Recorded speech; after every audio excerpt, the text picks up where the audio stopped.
The package sat on the kitchen counter like a wound that hadn't stopped bleeding. No return address, no handwriting, just my wife's name scrawled by a printer's indifference. I had been sifting through bills, junk mail, postcards that meant nothing. Then I felt the weight of it in my hands, too heavy for jewelry, too light for books. Wrong. "Looks strange," I said at the office later, handing it across my desk to Tom. He was a veteran of the bomb squad, a man who had seen more explosions than birthdays. His face drained of color. He snatched it from me, almost trembling. "Put it down. Don't touch it again." I froze. "Get your family out, now. Call the police. Tell them hazmat, not explosives. Just trust me." The word hazmat stuck in my throat like ash. That night, a small army swarmed my home. Police, fire, containment suits. My daughter watched from the neighbor's yard, clinging to her mother's leg. My wife's face was pale, her eyes darting too much. Inside the package, there wasn't a bomb. There was something far worse. The officer pulled me aside. His gloves were still powdered white. He didn't speak at first, just showed me the contents laid out in a sealed bag. A small vial, labeled fentanyl. Enough to erase a family. Beside it, photographs, grainy. My wife, not alone. A man's arm draped around her. A hotel bed blurred in the background. The officer spoke carefully, like handling glass. "This wasn't meant for you. Whoever sent it wanted her silenced." My throat tightened, but not from fear. Something colder pressed against my chest. Betrayal doesn't scream, it doesn't shout. It seeps in, steady, until you drown. My wife cried, of course. Denial, confusion, the performance of innocence. She clung to me. "Someone's framing me. Please, you believe me, don't you?"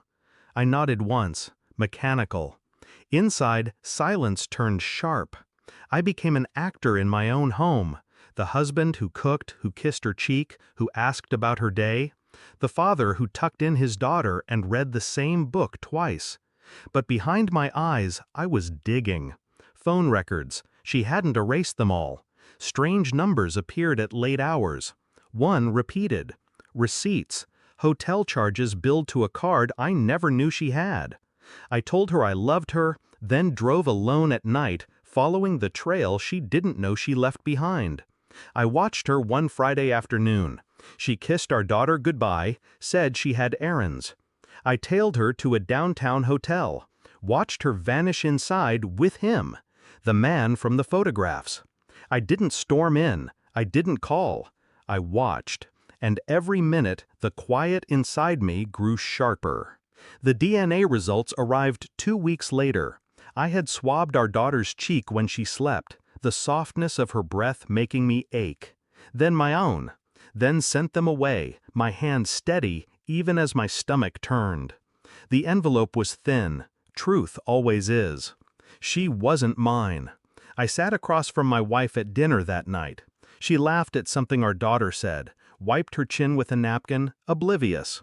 I placed the paper between us. Folded once. Clean. She unfolded it. Read. The color drained from her face. Her lips parted. "No, it can't." I said nothing. Her hands shook. She reached for me, but I didn't move. The silence was the weapon, and she felt its edge. The next morning I packed a bag, just mine. She stood in the doorway, eyes swollen from crying all night.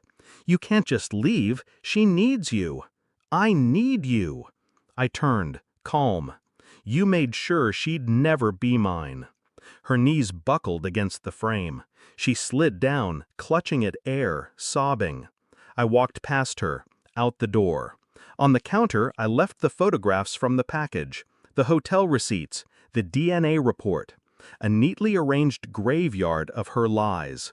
No yelling, no slamming doors, just truth, sharpened and laid bare. I knew she would sit there for hours, staring at the evidence, reliving every step that led to this moment. And that would be enough. I didn't look back at the house, not once. The night air was cool, clean.